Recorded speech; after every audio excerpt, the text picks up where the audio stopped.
Welcome to the Transforming Society podcast. My name is Martin Parker. I'm a Professor of Organisation Studies at the University of Bristol Business School. And I'm really pleased today to be having a conversation with two people who've written a beautiful book for Policy Press called Changemakers, Radical Strategies for Social Movement Organising. The book's been written by Jane Holgate, who is Professor of Work and Employment Relations at the University of Leeds and a trustee of the Ella Baker School of Organising. John Page, the other co-author, serves on the committee of the Ella Baker School of Organising. He's worked as a union organiser and in organising or campaigning roles at the Joe Cox Foundation, the Equality Trust, Hope Not Hate and the Runnymede Trust. Really pleased to have you both here with me today. Can I start by going to the end of your book and just reading a section from the final reflections? You say, when we were teenagers in the 1970s, we believed that life would get better, that society would become fairer, and what we did would accelerate the process of bending the arc of history towards social justice. We had no sense that, actually, social justice could be rolled backwards. That seems a really appropriate place to begin. Such an optimistic and political, with big and small P's, book when we face so many challenges right now, whether with the election of Trump or the climate crisis or, recovering from COVID, etc., etc. Could you talk a little bit about the importance of optimism in thinking about social change? Jane. Yes, thank you for that introduction, Martin. It's good to be having this talk to you. Yeah, I think we ended the book on that note because we think hope is really important. I think if you're an organiser and you're looking to change the world in a sense, change society around you, then in a sense you have to have hope and belief in hope in order for that to happen. And we are going through some particularly difficult times at the moment. We're seeing the world, in many respects, becoming less progressive. In fact, I would say, more reactionary. We've got, the re-election of Donald Trump in the USA. We've got, the climate crisis happening. But closer to home where we are in the UK, we saw race riots last year. All of the things that, we thought, we're looking back to the 70s, thinking that the world was getting better progressively. From the 60s, we saw there was that huge optimism in the 60s across the world for social change. And we did see that develop and getting more progressive in the 70s and the 80s. But I think now what we're seeing is that dissipating. But nevertheless, there's so many things that we still need to organise around. In a sense, we need to redouble our efforts to organise because, the climate change is making the world a much more hostile place, not just in terms of the environment, but the impact that will have on society. If things get so much worse, we're going to see mass migration like we've never seen before, for example. But the response we have in many Western countries to migration is to try and stop migration and blame people for society's ills. So in a sense, if we really believe as organisers that we can change the world, then we need to hold on to that hope, which is why we ended the book in that way. Yeah. I can't remember who said it, but it's something about, might be somebody like Rebecca Solnit or someone who says, it's that sort of pessimism is a luxury we simply can't afford right Indeed. now. Yeah, and that we have to have a kind of hope, a sort of radical hope. John, can you talk about this in terms of the sort of perception sometimes that I have from many people that you can't do anything to change, that whatever you do, the rich get in, capitalism carries on, etc., etc. That's fine, yeah. I mean, I just want to say one thing, which is that in the 70s when we were growing up, the wave that came from the civil rights movement in the States and the rank and file trade union organising that was taking place in this country actually was pushing the world towards a more radical, progressive, fairer place. And so we were realistic at that time. I think the problem we have, you say, what's the importance of optimism? I think the most important thing is honesty. We have a huge problem facing us at the moment. I mean, I look across at what's happening in America, and I think it's literally like a countdown of 4 years. And in 4 years' time, we could very easily be facing a very, very similar situation here, unless we get organised. And I mean, in a sense, that's the lesson from the whole book is if we sit back and complain and moan, then bad things are going to happen. And if we get our people organised, and when we use the term organised, we mean something slightly different from perhaps what many people do. I mean, many people say, oh, I'm going on a big demonstration next week, and think that they're getting organised. And actually, it's when you engage with people in your community who don't agree with you and begin to shift them that you really start creating the opportunities for genuine hope, because it's those human interactions that create solidarity, and it's solidarity that has always created the power that we need to defeat those people like Elon Musk, who, quite frankly, I don't have the words to describe him. There is no evil that I don't think he would not endorse, and he is the richest man in the world. What do we have? We have people. You asked that question about, how do we give people hope? How do we deal with people who say, well, nothing will change, there's nothing we can do? I think what we show in the book is that there's always a possibility to make even a little bit of change. And I believe that once you've made a little bit of change, it gives people hope that more change can come. And we've seen this throughout society, against all sorts of odds. People have come through in really difficult circumstances to organise and change their societies. We wouldn't have seen the end of apartheid, for example, without people organising on the streets. Similarly, as John just mentioned, in the civil rights movement, where people from African American communities were so marginalised and so treated badly through segregation, etc. Yet nevertheless, they stood their ground, got together, particularly through the black churches, which was a good medium for them to organise, and made significant change. So I just think we have to hold on to that hope. Yeah, that's really powerful. Can we talk a little bit about some of the concepts in the book now? So you define organizing as basically transformational social change. It's an attempt to produce transformational social change. And one of the distinctions you make, and it's a bit of a tricky one because it speaks to sort of what John was talking about going on a demonstration and so on, about a distinction between mobilizing and organizing. So could you just tell our listeners what you mean by that difference? Let's take an example. Say your employer has decided they're going to cut wages. Now, somebody could put around a notice, say, let's all have a big demonstration outside the head office. And maybe 10% of the employers will turn up. Those people who feel confident and powerful and feel that they're not afraid to show that they're there. 10% of the workforce is not going to be enough to change the employer's view. So the 10% is mobilising, it's gathering those people who already support your position. And we use the phrase, encourage them to shout a bit louder. Organising is a different thing. Organising is saying to that 10%, you need to go and speak to your colleagues who are too frightened to speak out, and build the confidence amongst your colleagues so that actually we get 90% of people involved in a campaign. And that's the difference. Mobilising is gathering together those people who already agree with you. Organising is transformational because you're taking control of that discrete unit, whether that's a workplace, whether it's an estate, etc. Jen? Yeah, I like to use the analogy of a theatre. So you take a theatre, I think mobilising is when people are on stage. You've got all your chorus on stage, dancing, singing, and then the organising is all the backstage stuff where actually, you make it happen. Those people wouldn't be there without that organising. I think that's quite a nice way to think about, the differences. It's all the hard work that often gets unseen in bringing people together and building communities. It's those one-to-one conversations.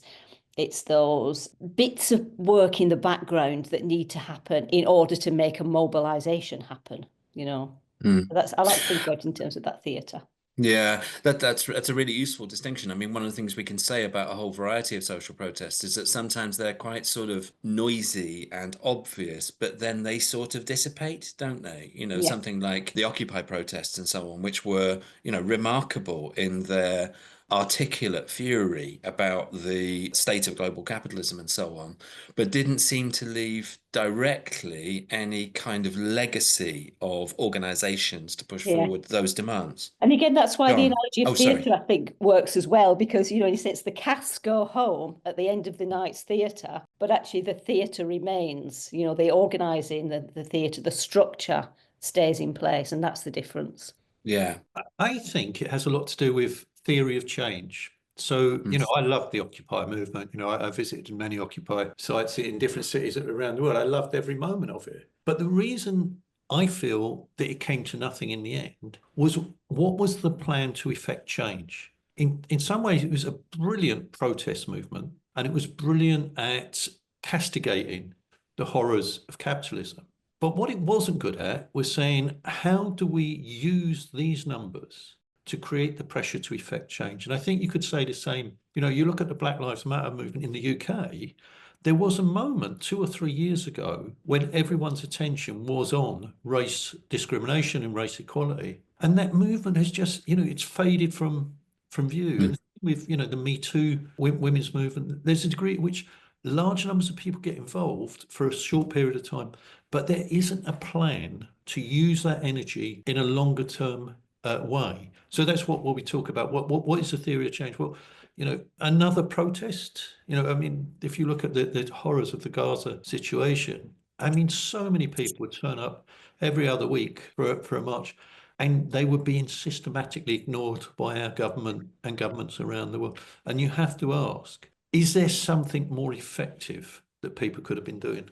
Yeah. Now, large sort of the central arguments of your book really are about the various ways in which we can think about strategies for change. So you talk about a variety of ways in which you can try to think about what your opponent might do next, or what reactions, what allies you might have in order to produce a particular likely consequence, and so on. But lurking behind all these kind of strategic questions is also a further question of organization that you talk about in a couple of different ways, but the one that I thought was kind of most dramatic is the metaphor of the spider versus the starfish. Yeah.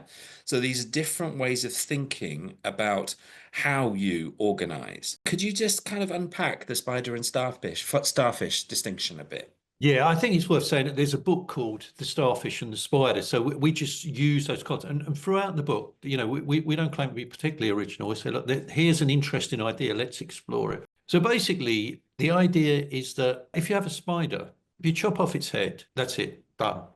If you have a starfish, it doesn't have a central nervous system in the same way. And apparently, if you chop off the leg of a starfish, it will grow the rest of the body back. And the starfish without the leg will grow a leg back. And in a sense, it's about organising at the bottom up and, certainly avoiding a over-centralised leadership structure.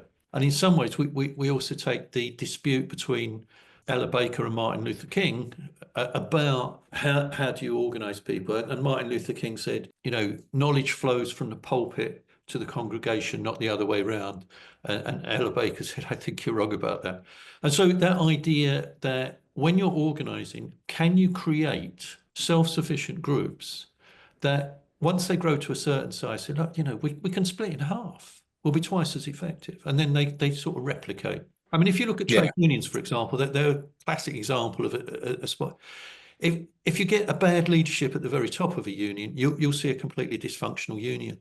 Whereas other organisations like XR, for example, it doesn't matter who's supposed to be the nominal national leadership. Local groups are being creative and innovative and so on. What's interesting about our analysis is we don't say, oh, starfish, brilliant, spiders are terrible. We say there are clearly times when you need a centralised organisation, and there are clearly times when you need to, liberate the energy of your supporters through a more starfish version. Yeah.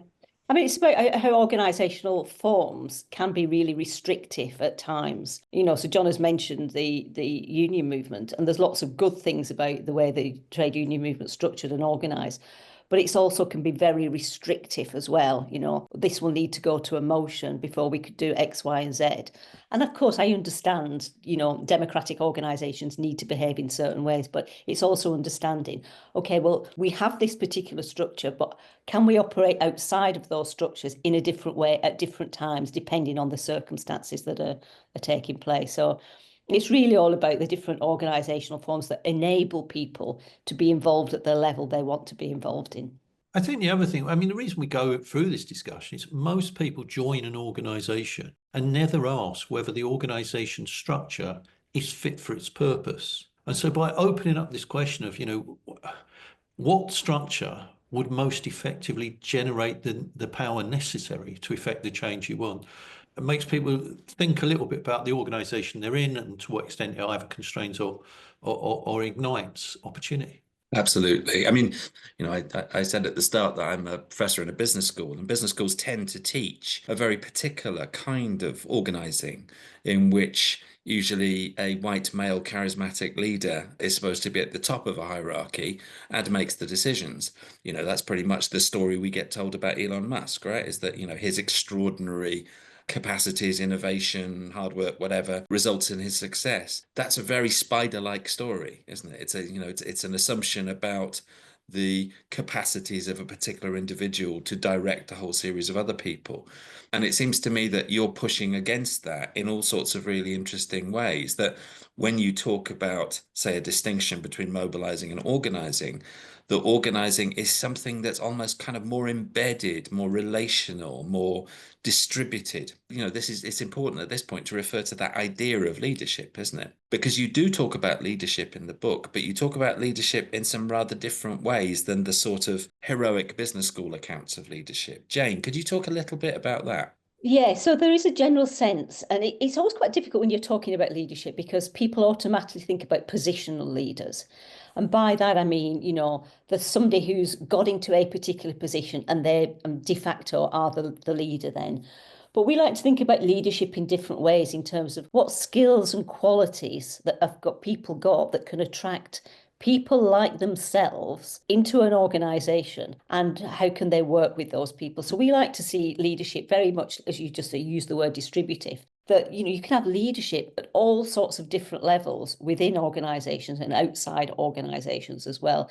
So it's drawing upon people's lived experience, which might be so different to the leadership in a positional position. Again, we can see this in trade unions, particularly, if we look back at trade unions over the last sort of 50 years, which have been mainly led by white men. I'm not being derogatory about that at all. What I'm saying is that they have a particular form and culture which fits, their lived experience means the organisation follows that sort of lived experience.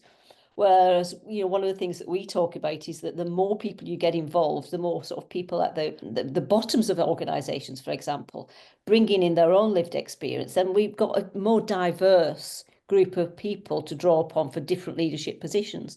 And, it ties very much to the stuff that we write about equalities in the book as well. The more diverse our organisations are, the more different, experiences that people draw upon. It means organisations begin to think and operate in a different way. And I think that's what we try to draw out when we're talking about leadership. There's something here, isn't there, about kind of giving people, ordinary people, a sense that they have efficacy, that they Yeah. can have an influence on the world. Again, going back to the way that I was kind of starting this, talking about optimism, that many of the students I teach, for example, seem to understand that, we have a climate crisis and the world is gigantically unequal and da da da da. What they don't have is much of a sense that they can do anything about this. That, that they have levers that they can pull in order to make things happen. And that seems to kind of broaden a broad sort of context for your book, isn't it? It's that idea of giving people a sense that they can participate actively in forms of social change. John, do you want to reflect on that? Yeah, I think, you could talk about power in so many different ways, but one way that I think is really, really interesting is the idea of power within, power with, and power over. So power within is, say, for example, you're I don't know, a housing benefit or a housing advice centre.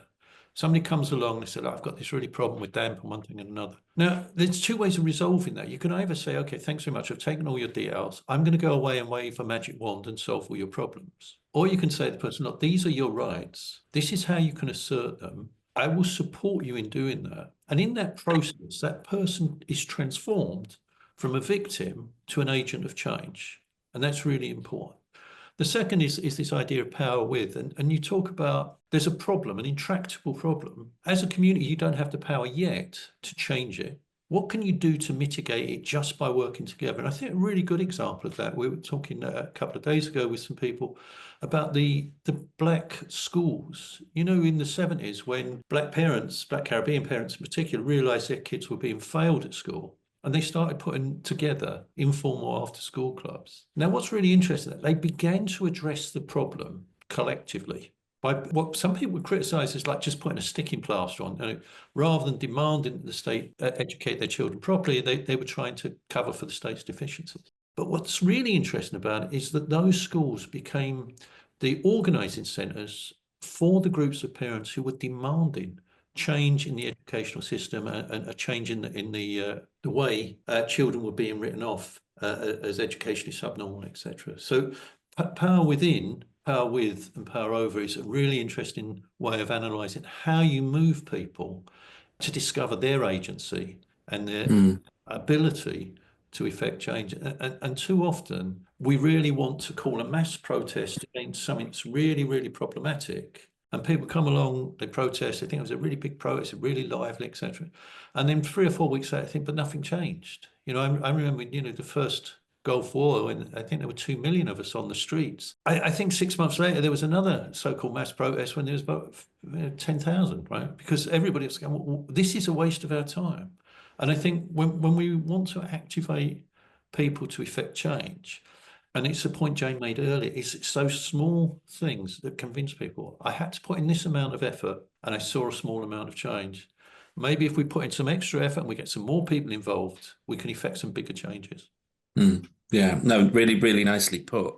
One of the ways in which one of the threads that runs through the book, in a sense, is this a sort of distinction between two different ways of thinking about activism, if you like, and organizing, I suppose. And you talk about these two theories, neither of which I'd heard of, to my shame, before: Saul Alinsky and Myles Horton. And you make a bit of a distinction between you write very positively about both of them, but you make a distinction between the kind of strategies that they were using. Jane, do you want to say a little bit about the difference between kind of Alinsky's approach and Horton's approach? Okay, well, I'll talk about Saul Alinsky. I think John will talk about. Oh, fine. Okay. But I think, you know, in terms of Saul Alinsky, I mean, he's an amazing character. I mean, his books are probably the most widely read books on organising.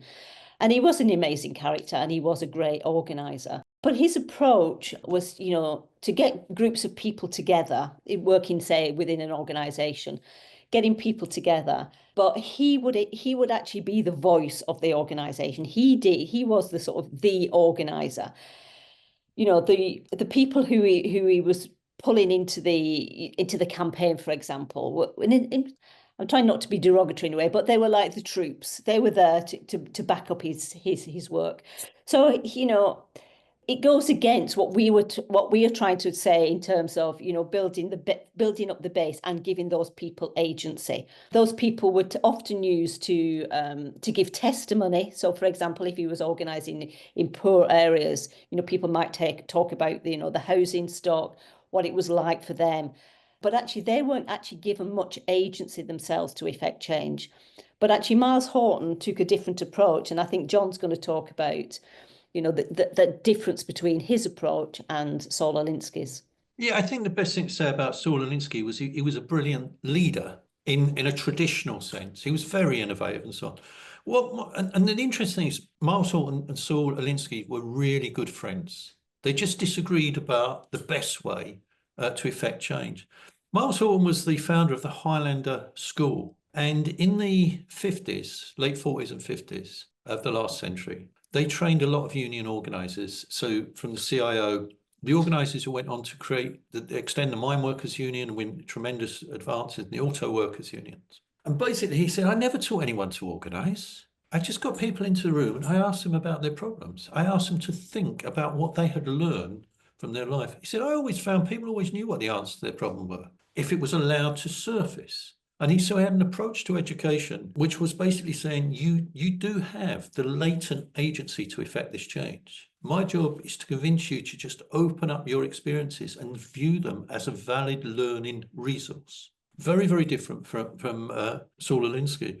And of course, the whole of the civil rights leadership went through the Highlander School in the 50s. I suppose we very much celebrate what Saul Alinsky achieved, but also say, actually, if we want to see real long-term transformative change, it is about activating people's agencies, and we have to look at the approach that Myles Horton took. And, you know, these are just starting points for discussions. because there's lots of other characters around who've contributed to those debates. But it's an interesting contrast, I think, between the two. And I think, it ties back to what we were talking about earlier when we were talking about organising and mobilising. And quite crudely, and, I'm not being sophisticated, you could put Saul Alinsky in the mobilising and you could put Myles Horton in the organising category. I am being, I'm not being sophisticated in their different approaches there, but broadly you could put them into those two categories. There's an interesting sense in which the kind of trajectory of the book is that if you understand its lessons, you won't need the book in a way, isn't it? It's a bit like one of those sort of paradoxes, throw away the ladder once you've got there. Because you do at various points say, this is not a set of checklists, not instructions or blueprints or something like that. It's more a set of ideas and experiences and understandings that other people have had that you might find helpful to think through. Yeah. Something like that. And that's why I think, when we talk about Saul Alinsky and take a different approach to him, his book was Rules for Radicals. He had a stepped program. If you follow these rules, this is the way you organise. And there's still a lot of organisations that adhere very, very strongly to the Saul Alinsky method. But our approach is like, well, that might work in some circumstances, but actually it doesn't all the time. Therefore, you always got to consider the concrete material circumstances that you're operating in at any particular time. And what works at one time might not work at another time. So you've got to think about what's happening on the ground, but also importantly, what the power dynamic at any particular time is. So that issue of power really, really comes into its own at that point, I mean, one of the things Saul Alinsky said was always go outside the experience of your opponent. Do something they don't expect. And Myles Horton said, if you see someone who's brilliant, you do not copy them, you learn from them. Right? And part of the problem is that there's all these people who say, I've read Saul Alinsky, he wrote it 70 years ago, right? I've read his book, all I have to do is follow his step-by-step guide. And it's almost like there is a holy grail. I have to internalize it. I don't have to think for myself because the answers are already there. And of course, as Jane's saying, as the world changes and evolves, then the answers have to change. Yeah, that's a really a nice way of segueing onto my sort of last couple of questions, really. One was, who do you hope will buy this book? It's not really written for an academic audience in the sense of people like me sitting in universities. Who would you like to read it? Everybody. Everybody. No, You'll sell a lot of copies, Jane. No, I'm sure the publisher would be very happy about that. I think, being serious, I think anybody who's organising in any way, shape or form, I think would find the book interesting and useful because we draw upon a whole range of experiences from campaigns that we've been involved in over the last 40 years personally, and some that we've won and some that we've not. But what we've tried to do is learn from every campaign or, organisation that we've been involved in. So I just think there is something in the book for anybody, whether you're an environmental campaigner, whether you're an animal rights campaigner, an anti-racist or anti-fascist campaigner, a trade unionist, a community campaigner organising around local planning issues, in whatever campaigns that you're involved in, there is something in this book that you could draw upon. And we've done a few book launches over the last couple of weeks.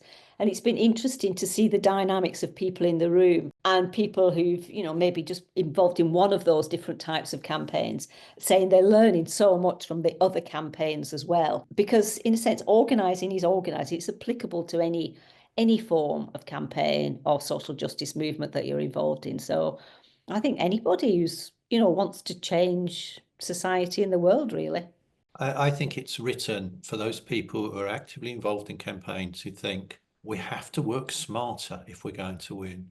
And just picking up on Jane's point, we did an event in Nottingham and we had a panel and there was an animal rights activist, someone from XR, an LGBTQ plus activist, and someone from the local trades council. These people don't normally come into the same room together. And each of them was saying, I've learned so much. I've been challenged by this book and I've learned so much from thinking through. I don't think people learn very much directly from the book. We hope they don't anyway. What we hope they do is are challenged by what we write and then have to think for themselves. How do I resolve those contradictions? In one place we say, look, when you're reading this, there'll be things you think, oh, yeah, that's right, I agree with that. But what will be actually more interesting is the bits you go, no, I don't agree with that. Each of them are learning opportunities to ask yourself, why does that seem to ring so true for me? And why do I feel that's different? So those people who feel the need to do better than we're doing at the moment. Wonderful. And I think that's a really good place to stop. So the book written by Jane Holgate and John Page is called Changemakers, Radical Strategies for Social Movement Organising, and it's available from Policy Press. Jane, John, thanks ever so much for spending time with me. Much appreciated. I thought that was a fascinating conversation, and I hope our listeners got something out of it as well. All the best. Thank you. Thank you.